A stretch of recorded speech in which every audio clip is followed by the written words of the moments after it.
So like normal, the wind is pretty whipping, so hopefully you can hear my voice, but I'm going to try to make a little video today all about kind of just random tree care stuff. You know, it's early June here, and I'm just going to be walking around showing you what I'm looking at, some of the tree care activities I'm doing right now, and kind of some thoughts and considerations on different things. Probably I'll spend most of my time up by the air prune beds talking about those, but right now I'm over here along this fence line, and you can probably see there's a little pile of mulch right here, What we're dealing with is little itty bitty trees that I planted. This is a little sycamore. Over here we have a tulip poplar. You can see some signs that it's actually a little bit unhappy. You know, we have a few leaves we've lost here, but other leaves are green. We've got some new growth going on. And then I have a bunch of red maples. There's 4 or so more going down this line, and then there's 4 or 5 going on the fence line that way behind the wood chips. Now, just a little bit of context. This is an experimental planting for me. You know, I'm planting into this, where the grass has been kept this low for years. I mean, this grass is cut routinely to be less than 1 inch tall, so it's basically dead all of the time. The ground is like concrete. I planted the trees with a little bit of leaf compost in the hole, and I gave them a lot of mulch, but it's just wood chip mulch that's not aged at all, so it's pretty fresh wood chips, which is not ideal, but you know, it's what I had. You can see this area in front of me. The grass has been maintained here the same way for the past however many 15, 20 years. This season it has not been cut. So this is what one season of growth looks like. We're in June, and it's been a pretty wet spring, so you can see not a whole lot growing here yet. This is really early stages of succession. I've watered these trees. You know, I watered them when I planted them, and then I've watered them once or twice with a watering can, this season. I'll probably water them today because it is pretty dry, although I think they would probably survive if I didn't. But, you know, I'm going to water them anyway with a watering can because I have the time.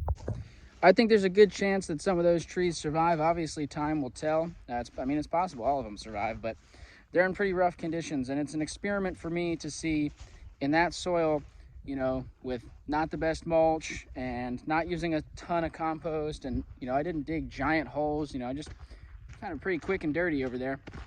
Will those trees survive? Now, those are early successional tree species. So if the red maples survive, that doesn't mean that some of the later successional nut trees that I'm interested in will survive there. But it's getting things moving in the right direction, and I just want to see what I can get away with over there. And, you know, generally speaking, with seedling trees, with small trees, less than 2 years old, you know, you can get away with planting them in pretty rough conditions and pretty low maintenance. They're pretty tough when they're at that age. They're pretty adaptable. All right, so now we're over here in air prune land over in the nursery, and I want to talk a little bit about, maybe a lot about some of these air prune beds, how they're doing, and some nuances to building them and upkeep and just things that I'm learning along the way. I generally advocate for use whatever wood you have lying around, scrap wood or any sort of stuff. But I mean, the ideal would be something that's rot resistant, you know, a white oak, maybe cedar, locust or something like that. I know a lot of people that use pressure treated lumber because that'll last longer. I don't like using it, but I will if I, get some for free because I'm always picking up scrap wood off the side of the road. I'm not totally against pressure treated, but it's not my first choice. But if you use stuff that's not pressure treated and not really the right type of, it's not rot resistant wood, you can run into some issues. And so I'll try to point out some stuff. Here's a really good example right here. This wood was not pressure treated. It's scrap wood, had been laying around a long time. I don't know what type of wood it was. And you can see it warped, and it warped so bad that it actually snapped this screw, right? Completely sheared the head right off. So that's not going to be an issue this season. We don't have soil spilling out of the bed in any sort of dramatic way. But, I'm going to have to fix this come this winter. And you can see over here, it's split. And the top part of the bed is, the top frame is starting to settle down here. And this could pose an issue. Like if this side completely blew out, I would be in trouble, right? I would have soil spilling out. This would not be good. So I might have to add some extra supports into some of these beds where I have this sort of situation going on. And that's just something that happens when you're using scrap wood. If you use the ideal wood that is more rot resistant, either a pressure treated, or like that might be pressure treated, that's holding together really well, or really rot resistant wood, you probably won't have that. Another thing I'm experimenting with, totally changing the topic, you can see I don't have cages on a lot of these beds anymore. I noticed that a lot of these, specifically these black walnuts, were poking through the cage. You know, they're getting so big, they're getting all tangled up and caught on the edges of the cage. And so I took the cages off. You can see one sitting on the ground right here. I haven't put it away yet. And actually, check this out. We got some sort of flower, like a sunflower or something, popped up in this bed. That's hilarious. Anyway, you know, will I have issues with rodents? These trees are now pretty unprotected. I'm not sure. You know, I know that at this age, certain rodents will still go after these trees and try to dig up what's left of the nut or eat that inner bark of the young tree. So I am vulnerable here. I don't have squirrel pressure at this site yet. I'm sure that in future years they'll find out that I'm here and that'll change. But right now I do not have squirrel pressure. I just have mice and voles and that sort of thing. So, but these oaks have been unprotected the whole season, and I've had no issues with mice getting in here and eating these oak seedlings or the acorns. So, you know, and I probably am going to take the cage off of these walnuts here soon, you know, so that's just something I'm playing with. How long do I have to leave the cages on? You know, I also haven't had tops on any of my cages. I haven't had any issues without that, but, you know, that's something I'm expecting to potentially change. You know, the pressure of the different animals that eat these nuts and seeds is going to change year to year. And the more you grow, the more they're going to find out that you're here and come after you. I've also had no issues so far with anything eating the in-ground walnuts. We'll see how that continues to play out. The other thing I'll note is I really haven't watered these beds much, and I feel like they probably could use more water. It's been kind of dry recently. We had a wet spring, but we're now moving into summer and it's getting a little bit dry. We haven't had a very deep rain in a good few weeks here, and not sure when we're going to get our next one. Watering these beds, I'm not sure the best way to water these beds, you know, because you come over here with a hose or a sprinkler and it's kind of difficult for water to penetrate in this thick leaf cover, you know. What I've taken the hose sometimes and I've watered in from the side to try to shoot water in this way. I'm not sure how much watering these beds need. I mean, you know, there's a lot of volume of soil in here. The cover is fully shaded out. You know, the top of the soil is fully shaded out and protected by leaves and mulch. So I know I have friends who have grown air prune, you know, grown trees in these beds and not watered at all for a whole season, and most of the trees survive.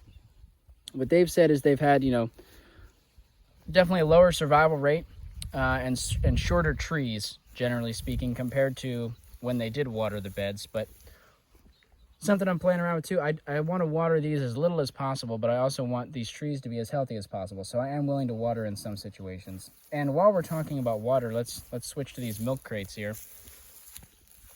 You can see some kind of sort of sad little red maple seedlings here, compared to these walnuts that actually, these black walnuts look decently happy in these. These are literally just milk crates filled with leaf compost. And what I noticed is that the walnuts seem to do really well. The smaller seeded stuff, the red maples, I planted some sycamores in here, didn't do as well. They germinated well, but the top, you know, few inches of this is totally exposed to the sun. I mean, I have a little bit of leaf matter on here, but with small seeds, you don't want to bury them with too much mulch. So what happens is the top few inches dry out really quick, and I wasn't able to stay on top of keeping the top moist. And so a lot of the, you know, the germination rate was good. I kept it moist. They germinated. Then I didn't keep up with it, and a lot of them passed on. So maybe growing, you know, maybe in the future I might experiment with a shade cover or some sort of, you know, plastic cover, something to try to keep some of the humidity and moisture in until the small seeded trees get a little bit bigger. You know, with the black walnuts and stuff, it's not as, you know, I can put them in deeper, mulch them heavier. They send down a taproot further so they can get, you know, the bottom of these milk crates stay pretty moist. It's the top that dries out. So a little nuance with small versus large seeded things here. All right, so maybe some more thoughts on getting trees established. You can see I have 6 little hazelnuts planted in here. For some of you, you might look at this and say, oh my gosh, they're spaced so close together. And others might say, oh my gosh, there's so much space with nothing in between them. And I guess what I want to point out is I'm starting to move more towards wanting to plant things very, very dense. This might be appropriate spacing for just hazelnuts, but I'm having issues with the fact that there's nothing in between and there's all this grass coming up. Warm season Bermuda grass or some sort of whatever this is. I don't love putting cardboard down as a barrier because it can slow down gas exchange into the soil, and healthy soil needs gas exchange. But cardboard, better than plastic in my opinion. And In this case, I do need to prevent the grasses from, swallowing up these little trees before they can get big enough to kind of shade out their own base, right? And it's this fine line between, think about a healthy forest system, a healthy prairie, just any healthy ecosystem, any healthy landscape. The ground is going to be fully covered with plants and mulch, right? We don't want any bare soil. We want as much leaf cover and as much root in the soil as possible, right? And so in that sense, it's kind of nice to have these really aggressive warm season grasses in the middle. Like, they would be fine in an orchard setting underneath the trees. I think that'd be fine. But here, the trees are so little, and right now they're unable to, they're not as well set up to be able to shade out and, push the grasses back in their immediate root zone, right? It's good to have the grasses in between the trees as a ground cover. Bad to have them swallowing up the little trees, and they're susceptible to that at this age. And so, my plan when I planted these was, well, to prevent the grasses from coming up, I'm going to aggressively plant like really thick other annuals that are less spreading. So the problem with these grasses is they might grow really well here, and they'll shoot sideways little rhizomes and pop up right in the tree. I was hoping I could plant annuals, squash and beans and sorghum and stuff like that, which don't send out rhizomes underground, and I can easily chop and drop them as mulch if they get too close to the tree, but they'll keep the weeds and other grasses suppressed in between and keep the trees covered.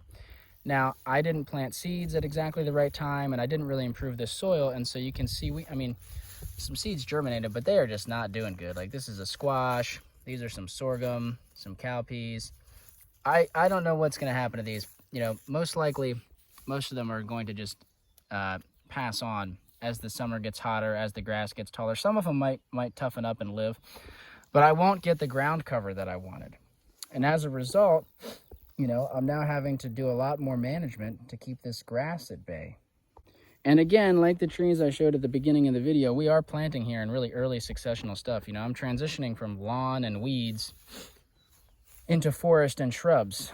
That's a big jump. That's a big transition. And so more and more I'm trying to plant more densely. If you come over here, you can see there is a hazelnut in here. It's hard to see it because it's surrounded by so much more stuff. There's spinach, there's lamb's quarters, there's kale here, a whole bunch of oak seedlings. We've got a yarrow. All of these, we do have some bare spots. It's not perfect, but this row generally, you can just see there's a lot less grass pressure in here because I just planted more densely. Black walnuts. We have some cuttings of elderberry. Look how big these cuttings are getting, And there's a hazelnut right there. No grass encroaching around it. Now you can see on one side it is mulched really heavily. I didn't use as much mulch over there. That's another thing. But in my experience, mulch alone is not typically enough to suppress some of these aggressive warm season grasses. So anyway, in conclusion, what I'm trying to convey to myself and to other people is that I am trying to design my tree plantings now to where I can have more density, right? What are the plants that I can work with that I can, put my trees, the hazelnuts or whatever, at the spacing that I might want, and then easily fill in the gaps in between with other plants that can be chop and drop mulch plants, they can be annuals, they can be perennials, they can be nursery crops. What are the ways that I can do that? It may sound more complicated, it may look more complicated, but it winds up being less management for me because I'm fighting the weeds less. It's helping me move along in succession faster. This bed I'm actually transitioning right now. You can see the hazelnuts going down this line. Throughout most of the spring, this was covered in a radish cover crop, so the weed pressure is not very high in here right now. I pulled those radishes out so that I could start corn. You can see we have some corn coming up. It might be hard to see from this distance. There's a little one right there. And, there's some strawberries and other things in here, a few surviving kale plants. So this will quickly get covered again, hopefully before the grass can take over. In the pathways where I'm not planting plants, I'm using cardboard. I have some old blankets and I'm trying to just smother, I've had a lot of, you can see right here, the grass is trying to come up, and if they come up and they get strong in this footpath, I don't really care that they're in the footpath, but they'll send a lot of energy in their roots sideways and they'll start coming up in these beds. So I don't like spending energy fighting the weeds. I'd rather design systems that either work with the weeds I have or that just, through the way that the system is designed to make it difficult for them to survive without me having to put in a lot of management effort. And I've talked about this in other videos. I think one thing that makes that a lot easier is if you can kill the grass first with some sort of disturbance, either solarizing with tarps like this, or burning, or tillage, or animals, or something. You know, all these areas where the garden beds, everywhere where I planted trees, I didn't do anything to kill the grass before I planted stuff. I just dug little holes, dumped down a lot of compost and mulch, and started planting. So, you know, now I'm trying to move a little bit away from that and do some more prep ahead of time. I think the problem with this method that I'm outlining is that, you know, what are the plants that are going to work? I wanted to come in here and plant really densely with annuals, you know, in between my trees, but I planted a lot of annuals before I had this fence up, and they all got eaten by animals, right? So I thought I was going to have really dense cover of squash and beans and sorghum and things like that last year, and animals just came in and ate all of the little baby plants. Then I put up a fence. Realistically though, I can't put a fence up everywhere that I want to plant trees in this area. And so I have to decide, you know, well, there's got to be other plants I could use that the animals won't go after as much, you know. So what are the other plants that I can use that are more adapted to this ecosystem, more resilient, are not going to be as tasty to some of the critters? You know, maybe it's a lot of nursery crops. You know, maybe I'm finding that they're not going, you know, this whole bed right here, I didn't really see any animals going after my baby black walnut trees yet. I mean, we're not through the season. I'm sure that in the winter time, animals will go after the stems, you know, when there's nothing else to eat. They'll probably want that bark. But in the growing season, it seems to be not a preferred food. So maybe I do a lot of nursery crops like black walnuts as I'm making new rows. I don't know. There's a lot of directions to go. I think this has a lot of potential. The other thing I'll add just on tree care and plant care in general, and this is a gross oversimplification, but worm compost is your best friend anytime you have a plant that is not as healthy as you want it to be. So there's a lot, I mean, almost uncountable factors that can contribute to plant health or lack thereof. But the simplest thing that you can address is getting some good microbes out into the soil, you know. And the best way to do that, in my opinion, or maybe not the best, but my favorite way to do that is with worm compost. It's relatively simple to make. I've got some videos on it. There's lots of worm compost producers around the country where you can get worm compost. This is stuff I got from a friend. I did not make this. And right now I'm just whipping up a little extraction, you know, putting 4 or 5 handfuls of worm compost in a bucket of water, mixing it up real good. And then I'm going to go water a bunch of these trees with that to try to inoculate them, get some of these microbes out there. You know, in an ideal world, I'd be doing this with fresher compost that's not so dry. When the compost gets dry like this, which typically happens to sell it, they want to dry it so they can sift it. But the dry compost has less active organisms than the fresh, moist stuff. But either way, something's better than nothing. And I'm using this extraction method in the water. I've got videos on this too. It helps you stretch the compost. I can turn this 5-gallon bucket into many 5-gallon buckets of an extract and water more plants. If I have really sick plants, or if I have a lot of compost, I might even go start putting a few handfuls of compost around the base of each tree to try to inoculate that way. So lots of different ways to use worm compost. Get creative with it. It's a really easy way. It's hard to mess things up with worm compost, you know. Easy way to get out there and inoculate and improve plant health. I've seen some magic things happen with worm compost. You know, I don't want to say it'll fix any tree. There's, like I said, there's so many things that influence why a plant is healthy or not. And, you know, every worm compost can be different. The differences in the microbial populations in compost can vary dramatically. So it's not a one-size-fits-all magic cure, but worm compost is nonetheless pretty magic. And I've seen it, you know, really seem to help a lot of trees come back from looking pretty rough to looking decently healthy. So worm compost, it's your friend for sure.